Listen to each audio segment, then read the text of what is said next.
안녕하세요. 오늘은 제가 이혼녀가 된 사연을 들려드리려고 합니다. 저는 40대 중반에 예쁜 딸아이를 키우고 있는 엄마예요. 제가 생각해도 저는 일에 미쳐 사는 사람이긴 합니다. 성격상 일을 제대로 마무리하지 못하면 온종일 생각이 나서 결국 새벽이어도 그 일을 마무리해야 하는 사람이죠.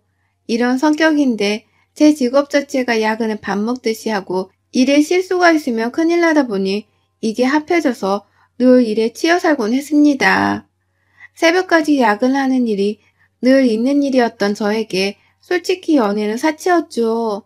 그래서 한 번은 진지하게 생각을 해본 적도 있어요. 아, 진짜 나 이러다 시집 절대로 못 가겠다. 고 말이죠. 그러면서 뭐 꼭 시집을 가야 할까? 내가 잘나서 나 잘난 맛에 살아도 괜찮다고 생각을 하면서 살았던 것 같아요. 그러던 저에게 남편이 눈앞에 나타났고 이렇게 바쁜 저지만 그 틈새를 공략해서 참 다정하게 잘도 챙겨주던 사람이라서 제가 사랑하지 않을 수 없었습니다. 결혼 준비를 할 때도 일이 바빠서 난감해하는 저를 대신해서 이것저것 정보도 알아봐주고 공유해주고 그랬던 남편 덕분에 정말 수월하고 편하게 결혼 준비도 할 수 있었어요. 우스갯소리로 이렇게 말한 적도 있습니다. 여보가 돈 벌고 내가 살림해줄까? 난 진짜 그래도 괜찮아. 당신 때려쳐. 내가 먹여 살 테니까. 좋아하는 일을 하면서 돈을 번다는 그 행복을 저는 대학 졸업 후부터 지금껏 느꼈고 그 덕에 한 곳에서 신입사원부터 높은 위치까지 성장할 수 있었죠. 그래서 정말 제가 벌어도 괜찮았고 남편이 집에서 살림을 해줘도 괜찮다고 생각을 했던 것 같아요. 그치만 남편도 어디까지나 장난스럽게 말했던 부분이었고 저희는 상황이 괜찮을 때까지는 꼭 맞벌이를 하자고 얘기를 나누며 결혼을 했습니다. 결혼 후에는 아이를 낳고 싶었고 너무 좋아하는 편이었지만 야근도 많이 하는 업무 특성상 쉽게 임신을 시도하기가 어려웠죠. 그치만 또 제가 나이가 있으니 미룰 수도 없고 남편과 상의 끝에 특별히 노력까지는 하지 말고 그렇다고 올 기회를 막지도 말자. 자연스레 흘러가는 대로 우리 상황을 맡겨보자고 그렇게 얘기를 했습니다. 그러던 중 저에게 빨리 와주고 싶었는지 결혼 3개월 만에 아이가 들어섰고 그 행복함과 일을 줄여야겠다는 복잡한 감정이 동시에 들었어요. 제가 무슨 부귀영화를 누리겠다고 아이까지 생긴 마당에 무리를 해서 일하고 싶진 않았고 일은 일이고 아이는 또 아이이기 때문에 태어난 아이를 위한 새로운 삶을 살아보기로 했습니다. 제가 근 20년을 한 회사에 다녔기 때문에 제가 임신 사실을 알렸을 때 다행히도 편의를 봐주셔서 야근은 거의 안 하면서 임신 기간을 보낼 수 있었고 육아휴직도 넉넉하게 받을 수 있었죠. 그렇게 아이를 어느 정도 키우고 어린이집을 보내면서 저는 예전에 일에 미쳐 살던 바쁘던 모습으로 돌아가게 되었고 남편이 주로 퇴근 후 아이를 케어해주고 저는 퇴근하고 늦은 새벽이고 쪽잠을 자더라도 남편과 아이를 위해서 아침밥을 미리 해두거나 밀린 집안일을 하고 자는 게 늘 제 일상이었습니다. 제가 이렇게 바쁘게 사는 걸 아는 시모는 저에게 늘 이렇게 말했어요. 아니 그럴 거면 그냥 민재가 집에서 애 보고 살림하는 게 좋지 않겠냐? 요즘 뭐 꼭 남자가 돈 벌어야 하고 그런 거 아니잖니. 네, 안 그래도 지민 아빠한테 그렇게 말을 하긴 했는데 아직은 지민 아빠도 일이 더 하고 싶은 눈치예요. 이게 어떻게 보면 저희를 위하는 느낌의 대화로 보일 수 있겠지만 저 말에 숨어있는 표현은 본인 아들이 편하게 집에 눌러앉아서 놀았으면 하는 마음이거든요. 제가 돈을 벌어오면 된다고 생각을 하는 시모가 얄미워서라도 남편이 회사를 그만두는 건 뒤에서 몰래 제가 막았습니다. 원래는 남편에게 살림을 하라고 했지만 깊게 생각을 해보니 별로 좋은 방법인 것 같지가 않아서 제가 더 안 자고 더 노력하는 방향을 선택했어요. 아이를 위한 일이라면 당연히 뭐든 다 했고 부족함 없이 빠짐없이 하나하나 늘 자는 시간 밥 먹는 시간 쪼개가며 노력을 하면서 살았기에 몸이 10개라도 부족하게 정말 그렇게 살았습니다. 주말에도 일을 집에서 하는 경우가 종종 있었지만 남편이 아이를 데리고 늘 밖에 나가서 놀아주고 가끔은 여행도 가서 1박을 하고 오고 이렇게 시간을 보내줘서 정말 고마웠죠. 아이가 점점 클수록 뛰어놀고 이것저것 체험을 하는 게 좋다고 저희도 생각을 하고 있었기 때문에 그런 시간을 최대한 많이 만들어주려고 노력했어요. 우리 지민이 오늘은 아빠랑 어디 가는지 알아? 바닷가 간다고 했어. 아빠가 재밌을 거래. 엄마는 못 가지? 그래서 엄마가 토끼 모양으로 예쁜 도시락도 싸뒀어. 아빠랑 가는 길에 먹어. 그리고 지민아, 다음 주에는 엄마랑 아빠랑 같이 놀러 가자. 오늘은 아빠랑 다녀오고. 조심히 갔다 와. 알겠지? 어떻게든 주말을 함께 하려고 노력했지만 그렇지 못한 날에는 전날 밤을 새서라도 아이가 좋아할 만한 캐릭터 도시락으로 도시락을 준비하고 짐도 싸두고 이것저것 준비를 해놓고 그렇게 남편에게 아이를 맡기고 저는 또 일을 하면서 살았죠. 다행인 건 남편이 워낙 아이와 잘 놀아주고 하다 보니까 아이가 제가 바빠서 함께하지 못하는 상황을 흔쾌히 이해해주고 여행 가서 영상통화를 하면서 어디에서 뭐 하는지도 잘 소개를 해주고 그런 유쾌한 상황으로 받아들여줘서 정말 고마웠어요. 언젠가 그런 생각을 해본 적이 있어요. 내 인생에서 내 목숨보다 귀한 아이가 태어났는데 내가 언제까지 일이 바쁘다는 핑계로 더 이쁜 아이 곁을 못 지켜주나라는 생각을 하면서 아이에게 슬며시 물어본 적이 있었거든요. 지민아, 엄마 일하지 말고 지민이랑 집에서 있을까? 같이 매일 놀고 그럴까? 아니, 엄마 이쁜 거 입고 회사 가는 게 더 이뻐. 내 친구 슬기 엄마보다 엄마가 더 이뻐. 아이가 만약 곁에 제가 있기를 바랬다면 아쉬워도 전 회사를 그만뒀을 것 같아요. 그치만 저를 이해해주고 이쁜 엄마라고 해주기에 저도 조금은 마음 편히 돈을 벌 수 있었어요. 또 남편이 저렇게 아이를 케어해주니까 믿고 저는 편하게 일할 수 있었죠. 남편과 놀러 갔다 오면 아이가 정말 너무너무 즐거워했고 놀러 가서 뭐 하고 있는지 어디에서 뭘 먹었는지 영상도 사진도 찍어서 보내주는 다정함에 저는 일하면서도 미소를 지으면서 기분 좋게 일할 수 있었습니다. 어쩌면 정말 이상적인 결혼 생활을 하고 있던 저에게 예상치도 못한 불행이 닥쳐왔어요. 이는 남편과 상의 끝에 결국 남편이 퇴사를 하고 아이를 집중 케어하기로 한 시점에 발생한 일입니다. 여보, 내가 곰곰이 생각을 해봤는데 지민이가 어린이집에 있는 시간이 너무 기니까 힘들어하고 나 퇴근할 때까지 시터 이모랑 있는 게 애가 머리가 조금 크니까 불편하고 어색한가 봐. 그래서 말인데 그냥 내가 퇴사를 하고 주부를 할게. 당신 내조도 하고 지민이도 보고 당신은 워낙 자리를 잡은 사람이니까 내가 그만두는 게 맞는 것 같은데.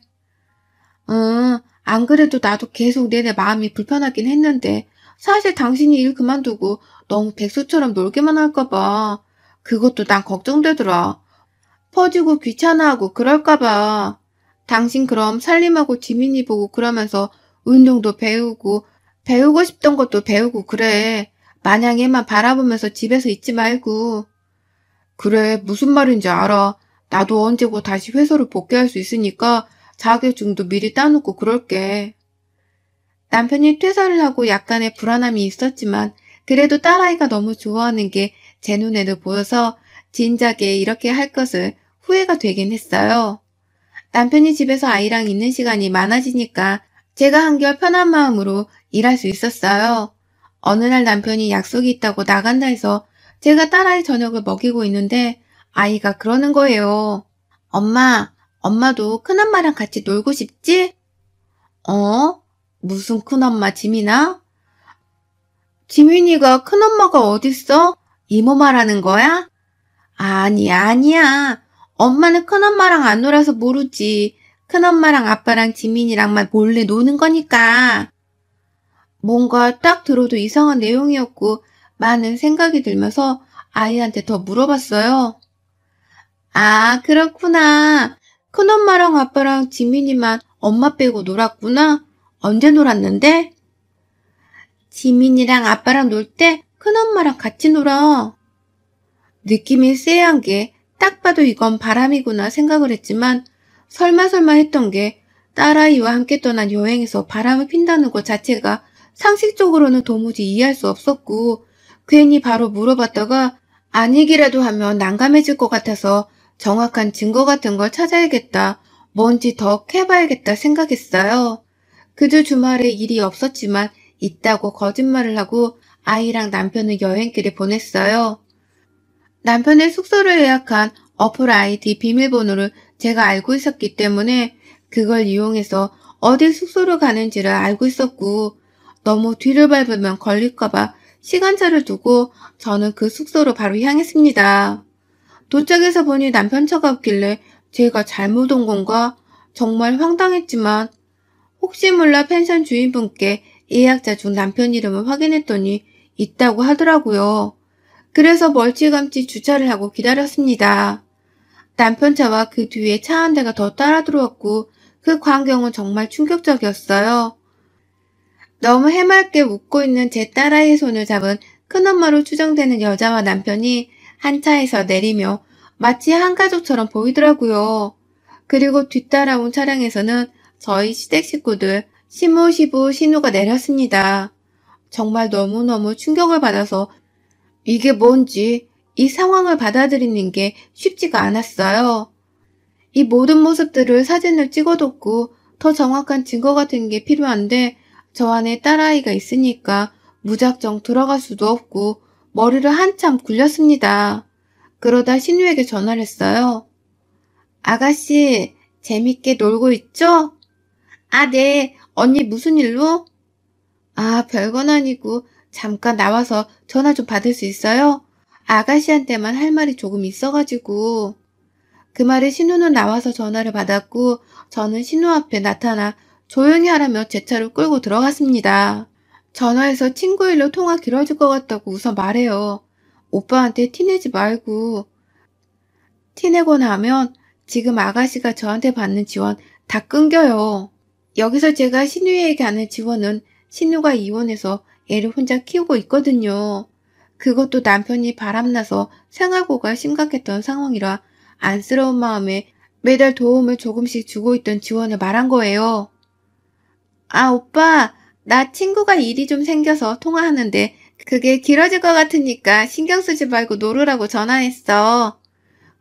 혹시 몰라서 전화 끄는 것도 확인하고 얘기를 했습니다. 지금 이 상황에 대해서 나한테 설명해줘요. 한참을 망설이는 신우는 에라 모르겠다 싶었는지 말하더라고요. 언니, 어떻게 들릴지 모르겠지만 저도 힘들었어요.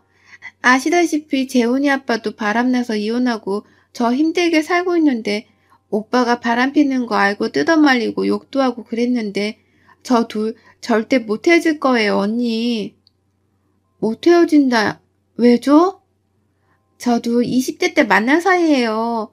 저 언니랑 결혼 안에 뭐니 했었는데 결국 헤어지긴 했지만 워낙 서로 좋아했고 그런 사이라서 저희 부모님도 잘 알고 있었고 둘이 헤어졌을 때 엄마가 정말 많이 우셨어요.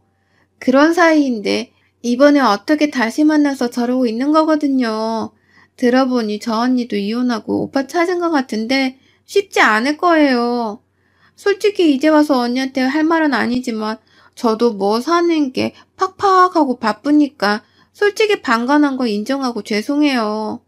그래도 언니가 지원을 끊어도 괜찮은데 신우관계를 떠나서 같은 여자로서 제가 도와줄게요, 언니. 우리 오빠 버려요. 저 지금 너무 당황스럽고 어이가 없는데 그니까 저 둘이 죽고 못 살았던 사이고 다시 붙은 거라는 거죠? 대체 언제부터요? 아니 바람 피우는 것도 모자라서 우리 지민이를 데리고 저랬다는 게 전 지금 너무 화가 나요. 이 사실을 제가 안 지는 얼마 안 된 상황인데 들어보니 저희 부모님이랑 오빠랑 저 언니랑 지민이 이렇게는 이미 2년 정도 이런 관계로 지냈더라고요. 제가 대신 죄송해요, 진짜 언니. 할 말이 없고 면목이 없어요. 진짜 아가씨는 본인이 그런 상황을 겪었으면서 어떻게 묵인할 수 있어요? 제가 매달 아가씨 도와주면서 연락도 그렇게 자주 했는데 저한테 말이라도 해줬어야죠. 솔직히 이번에 제가 몰랐으면 아가씨가 저한테 말이나 해줬겠어요? 선의를 베풀었더니 뒤통수를 쳐버리네? 애랑 죽든 살든 냅뒀어야 했는데 괜한 선의를 베풀었다 싶네요, 정말. 그래도 아가씨 덕분에 자세한 내막을 알 수 있었고 그간 도움받은 게 미안했던지 펜션 안에서의 상황을 영상 촬영하고 사진으로 촬영해서 저한테 보내줬어요. 너무 믿었던 사람에게 큰 배신을 당했고 거기에 제 아기까지 건드려 더러운 불륜 현장에 노출시켰다는 게 너무 열이 받아서 철저하게 짓밟아주겠다고 다짐했습니다. 평소처럼 아무렇지 않은 척했고 회사에 양해를 구해 휴가를 내고 집중적으로 시댁과 남편을 잡을 준비를 했습니다. 변호사를 찾아가서 현 상황과 증거들을 제출하고 위자료 재산 분할 등에 대해서 완벽하게 다 상담을 마친 뒤 제일 중요한 양육권 역시도 당연히 제 몫이라는 확인을 하고 아가씨가 말해준 시댁에서 주말에 모인다는 소식을 접하고 그날을 디데이로 결정해뒀습니다. 사실 많이 무너지고 두렵고 아팠지만 저에게는 그런 감정을 느낄 시간이 없었고 하루빨리 이 그지 같은 상황을 정리하고 아이를 데리고 나와 새로운 출발을 해야 한다는 생각이 너무 커서 정리하는 데만 휴가를 다 사용했죠. 저 짧은 시간 동안 정말 이를 악물고 이혼 준비에 아이랑 다시 시작할 집과 새 어린이집 정말 많은 준비를 하면서 보냈습니다. 불행한 저를 위로라도 하듯 집도 그렇고 생각보다 만족스러운 조건으로 시작할 수 있었죠. 신우가 말한 날 전날부터 남편은 제 아이를 데리고 여행을 간다면서 나갈 준비를 했고 이날은 상간녀 집에 간다는 걸 저도 알고 있었지만 냅뒀습니다. 왜냐? 전날은 저와 아이 짐을 모두 빼서 새로운 곳으로 이사를 하는 날이었기 때문이죠. 펜션을 놀러가는 척 해야 하니 늘 그렇듯 이른 오전에 아이를 데리고 나갔고 그래도 혹시 몰라서 늦은 오후 3시쯤 이사업체를 불렀어요. 그렇게 남편놈 짐만 빼고 저와 아이의 짐 그리고 제가 산 모든 가전들도 싹 새로운 집으로 옮겨버렸습니다. 집은 어차피 이혼하면 처리될 거니까 우선은 급한 것부터 해결을 했어요. 이사를 하고 바로 아이를 데려와야 하기 때문에 전문 인력을 써서 급하게 정리하고 청소하고 다 마쳤어요. 솔직히 저 혼자라면 절대 이렇게까지 이 악물고 필사적으로 모든 준비를 하지 못했을 건데 아이를 생각하니 정말 못할 게 없더라고요. 모든 준비를 마치고 전날 혼자 소주 한 잔을 하면서 많이 울었습니다. 이 악물고 독하고 아무 생각 없이 척척 준비를 하긴 했지만 저도 사람인지라 너무 아팠어요. 남편의 배신에 치가 떨렸고 모든 분노의 감정은 바로 다음날에 터뜨리기로 했죠. 혹시 몰라서 신우에게 새 주소도 알려주지 않았고 제가 도착할 때 맞춰서 신우가 아이를 데리고 신우네 집으로 가 있기로 했습니다. 뭐 좋은 광경이라고 절대 아이한테 보여줄 수 없었어요. 제가 인터폰에 보이면 혹시라도 웃기게 그 여자를 숨기는 상황이 생겨버릴까 싶어서 인터폰에 얼굴이 나오지 않게 계속 초인종을 누르니 시모가 화를 내며 문을 열더라고요. 아니 대체 누가 초인종을 자꾸 눌러? 저예요 어머님. 저를 보자마자 두 손으로 입을 막고 기겁을 하는 시모를 제치고 안으로 들어갔는데 거실에 다들 모여서 영화를 보며 팝콘에 과일을 먹고 있더라고요. 기겁하며 달려오는 시모와 너무 놀라 아무 말 못하는 남편 그리고 상간녀 시부까지 참 목 같았습니다. 다들 여기서 뭐 하세요? 우리 지민이 데리고 여기서 가족놀이라도 했어요? 진짜 제정신들 아니야 당신들. 야 이민재 전현이 그렇게 좋으면 나한테 당당하게 말을 해서 헤어지고 만나면 될 것을 왜 내 새끼까지 더러운 불륜 현장에 노출을 시켜? 왜? 전현도 나도 둘 다 데리고 있고 싶었어? 너 정신병자야? 사이코야? 어떤 애비가 자기 딸을 데리고 불륜을 하러 다니냐? 미친 거사. 하긴 니네 부모를 보니 알겠다. 지 딸 남편이 바람나서 헤어지고 얼마나 힘들게 사는지 알면서 지 아들이 바람피는 것도 동조하고 있네. 진짜 끼리끼리라더니 재밌다 재밌어. 당신 화나는 거 알겠는데 말 좀 가려서 해. 내 부모님이야. 네 시부모고. 그래 네 부모 딱 끼리끼리 너랑 수준 맞다고 얘기해 준 거잖아. 이게 욕이야? 예. 아무리 화가 나도 그렇지 어른한테. 어른 같은 소리하고 자빠지셨네요 김미자씨. 됐고 나는 이런 더러운 데서 왈가왈부 하고 싶지가 않아. 여기서 숨도 쉬고 싶지 않아. 정리하러 온 거야, 민재 너랑. 잘 들어. 넌 유책 배우자이기 때문에 위자료 재산 분할에 아주 불리할 거야. 그리고 지민이 양육권은 당연히 나한테 있고 한마디로 넌 맨몸으로 나가면 돼. 그 집은 이혼할 때 어차피 내게 되겠지만 너 같은 거랑 함께 한 공간에 내 아이 두고 싶지 않아서 이미 집은 이사했어. 내일이든 모레든 일주일 안으로 네 집 빼서 전현한테 가든 니네 부모한테 가든 하면 돼. 지민이랑 마지막 인사할 시간을 줄 거야. 그때만큼이라도 애비답게 사람답게 마무리해. 알겠어? 아참, 혹시라도 이혼 안 하네 뭐네 할까봐 소송으로 준비를 해뒀으니까 쉽게 갈 건지 어렵게 갈 건지 선택은 해. 선택권 줄게. 당신 대체 이게 다 무슨 소리야? 여보, 무슨 갑자기 이혼이고 이사는 무슨 소리야? 아유, 그래, 승자야. 너가 지금 너무 화난 건 알겠는데, 지민이도 있는데 이혼이 뭐 쉽니? 진짜 웃겨 죽겠네. 저기요, 김미자 씨. 본인 둘째 사이 바람피고 뒤집어졌을 때 아가씨한테 뭐라 했어요? 바람피는 새끼들은 싹을 잘라야 한다고 절대 뒤도 돌아보지 말고 헤어지라고 하지 않으셨나? 아까도 말했지만 이런 인간들 사이에서 숨쉬고 있는 것도 불쾌하니까 말 길게 하지 마요, 우리 서로. 아, 진짜 지민 엄마, 내가 다 설명할게. 시간을 줘. 집으로 가자, 우선, 응? 어차피 이 여자는 그냥 그런 거지, 그런 게 아니야. 뭐? 야, 이민재, 너 왜 나를 들먹여? 미쳤니? 상간녀는 찍소리도 못하고 조용히 있다 남편이 본인을 비하하듯 말하니 그때서야 소리를 지르고 아주 둘이 제 앞에서 개싸움을 하더군요.